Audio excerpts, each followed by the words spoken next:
I hadn't even gotten the last box off the truck when the welcoming committee showed up, marching across my lawn like they owned the place. Papers flapping in the breeze, voices barking orders as if I'd trespassed on holy ground. "You need to pack up and go," they said, crowding me against the porch of my new Willowbrook cottage. It didn't feel like a neighborly chat, it felt like wolves sizing up a lone deer, their eyes gleaming with that fake power that makes your stomach twist. The trap was closing in, set long before I turned the key in the lock. Would you have caved right there, or dug in your heels? I showed up a full day early on purpose, not out of excitement for this fresh start in Lakeview Estates, but to poke the bear and see how quick they'd react. The cottage had sat empty for weeks, and the whole lakeside community was whispering about who'd be dumb enough to buy into this polished nightmare of a neighborhood. Turns out, it was me. It was mid-June, the kind of morning where the lake mist still hung low, cooling the air as I unloaded at 7:30 sharp. I spotted curtains fluttering in windows across the road, Mrs. Larson's kitchen light flickering like she was on sentry duty, her shadow pacing as she clocked every item I hauled inside. Was she just nosy, or signaling the alarm? Either way, a spectacle was brewing. By 8:30, I'd wrestled most of my stuff through the door. The cottage looked rough from the outside, faded clapboard siding, a porch dipping just a hair on one end, but it was mine. Or so the deed said. Alex Thompson, proud owner, mortgage filed clean with the county. What it didn't mention was the decade and a half of hidden ties binding this spot to something far bigger. I was midway through shoving my sofa inside when the footsteps hit crisp, deliberate crunches on the gravel driveway, the rhythm screaming official business. Here it comes, I thought, right on cue. I didn't bother turning until the voice sliced through the air, rehearsed and sharp as a knife. "Hold it right there, you can't occupy until tomorrow at 8 a.m. precisely." The woman leading the charge wore a crisp jacket in the rising heat, clutching a folder stuffed like it held state secrets. Her grin was all surface, no warmth. "I'm Karen Ellis, HOA president. We have to address this violation now." She'd brought muscle, a coursey, burly guy with calloused hands folded like a doorman, and a fidgety woman gripping a clipboard, her eyes darting like she expected fireworks. They figured I'd panic, apologize, and scamper off like a good little rule follower. "That's awfully precise for a drop-in visit," I said evenly, setting down the sofa. "How'd you know I'd be here?" "I didn't broadcast my plans." Karen's smile twitched, but she bounced back fast. She was sharp that way. The big guy, Mike Harlan, HOA vice president, yanked out a paper so fresh the ink smudged under my thumb. 24-hour vacate notice. He boomed, like he was knighting himself. "Standards demand proper protocol." I scanned it, fancy header, but pure nonsense, no legal teeth, just bluster to bully the uninformed. "Impressive turnaround," I replied, folding it neat. "You folks rise with the sun for this." Mike shifted, unsure if I was mocking or admiring. Honestly, a bit of both. Their need to dominate was almost poetic in its blatancy. Karen edged closer, her perfume clashing with the lake breeze and her barely masked annoyance. "Smart move complying, Mr. Thompson. We keep things tight here, respect authority, and you'll blend right in. Resist." She let it dangle like a noose. The clipboard lady whispered about approved movers with jacked up rates, Mike's name stamped as the go-to contact. I eyed their smug faces, hands steady despite the adrenaline spike. This was chess, not a brawl, but damn if it didn't make my pulse race. I nodded like I was tamed, watching them strut off, Karen already dialing to brag about their win. 24 hours, they'd said, like I was some pushover. I finished unloading, unpacking boxes while plotting. This wasn't just posturing, it was a probe, testing if I'd snap or fold. But why the rush? What were they hiding? Next dawn, a certified envelope waited on my stoop like a bad omen, county seals glaring in the early light. Inside, a bold red notice claiming my cottage squatted on association easement land. Overnight majesty. Yesterday's gripe was timing. Today, they owned the soil under my feet. 30 days to relocate or correct boundaries. Escalation at its finest. I was nursing coffee when a soft knock came, not the usual pound. Sarah Jenkins, from down the block, stood there with a socket wrench and a sheepish grin. "Plumbing crisis, mind if I borrow this?" Valves gushing. While I rummaged in the garage, she poked around my kitchen, lingering by my mail. She left quick, but not before dropping a hint about county records showing odd boundary quirks.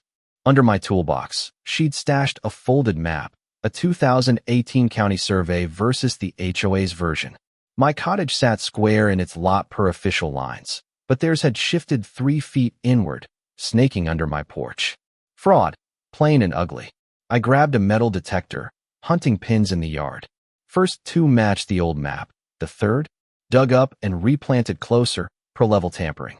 County surveyor confirmed over the phone. Felony territory, Alex. Someone knew their stuff. My blood boiled echoes of my dad showing me how to stake land honestly when I was a kid. These pins weren't accidents. They were crimes betting I'd blink. Sarah swung by later to return the wrench, whispering about past owners folding under identical notices, selling cheap after easement disputes, vanished post-sale. The Millers got hit over their patio, dumped the place 40 grand low. Happens to folks who sniff around finances or buck the board. Why target me so hard, though? What did they sense? 3 days of quiet shattered Wednesday with my phone exploding missed calls, texts from strangers asking if I was all right. HOA had emailed the neighborhood at dawn. Urgent safety alert, painting me as a reckless threat. Vague enough to dodge libel, toxic enough to isolate. Social app blew up with edited pics of my cottage, arrows screaming violations all tracing to the HOA office IP. Cyberbullying, coordinated and criminal. By Thursday, fallout hit. Internet guy bailed, citing community flags. Deliveries ghosted over safety concerns. Handyman ditched repairs to avoid drama. Friday, cold meals by flashlight in the humid cottagino AC. No web, sweat pooling as I hauled groceries from the road. Saturday's email to my private account upped the ante. Final warning. Threats veiled but vicious. Forwarded to my lawyer tortious interference, harassment right for charges. But I held fire, strategy over rage. Isolation gnawed, though dark nights questioning if endurance was smart or suicide. Sunday, Karen visited solo, eyeing my stranded packages with smug pity. Some folks aren't built for our harmony. No harm in admitting defeat. Her toe nudged a box, claiming victory. Jaw tight. I wondered, break now, or let them dig deeper. Monday, a chain barred the Lakeside Path Me Lifeline for deliveries, laminated sign blaring, closed for safety. Isolation complete. Airbnb cancellations flooded in after HOA warnings. Platform suspended me. Groceries in 100-degree heat. Neighbors gawking like I was the show. Cracking under pressure. Whispering to shadows, prisoner in paradise. Karen's Thursday gloat. Surveying my mess. Dripping false sympathy. Reality check time. Phone buzzed with more cancels. Was this mental warfare or economic strangling? Both, and winning. That night, evidence to lawyer. Chains, emails, blacklists. File now, Alex rights violated. But patience, question was timing the trap. Burning a notice by the hearth felt defiant, flames signaling across the lake. Then, money trail. Banker traced dues to Mike's lakefront services is firm, no bids, inflated bills. Embezzlement jackpot, $1,800 for basic mowing worth $600, 40 grand skimmed yearly. Saturday's lakeside picnic? Karen's Unity ploy became my stage.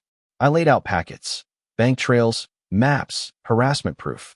Crowd gathered as I called out. My fees funneled straight to Mike's pockets, Mike approving contracts. Karen froze mid-bite. Mike flushed crimson. Residents murmured, David spotting $1,800 invoice. My guy does double for half. Emily snapped pics of shoddy work. Live streams erupted, questions flying. Where's our money going? Mike blustered about reports, but transparency ignited fury. Phones captured it all, fraud exposed, authority crumbling. Monday, their lawyer Robert Hayes arrived with briefcase bravado, Karen and Mike flanking. $25,000 to leave, NDA, waive claims. I fetched my folder, original 10-year lease. Section 14B, no harassment, fraud, intimidation or lease terminates, reverts to developer. Read aloud, watching jaws drop. This is an HOA turf, it's my master lease development. I built it to dodge exactly this. Signatures matched. Alex Thompson, creator, owner of Every Inch. Played picnic recordings, admissions damning. Lease terminated. Criminal probes for fraud, theft. Karen shattered. Liar. Mike stammered. Hayes backed off. Desperation loomed. What next from cornered crooks? Days later, resident meeting in Sarah's yard. Democratic committee, equal say. Restitution, $120,000 refunds. Karen probed for fraud. Mike's biz audited, collapsed. Chain cut in ceremony, notices burned. Services returned, cottage hummed normal. Values soared under real governance. Months on, calls flood from other spots battling rogue boards. Framed first notice reminds. Patience cuts deepest. They thought they may own the ground they stood on. What do you think? Would you endure the isolation to expose fraud, or bail early? Is patience always a weapon, or sometimes just stubbornness? Drop your take below, smash that like if it fired you up, and subscribe for more real-life showdowns that might make you question your own backyard battles.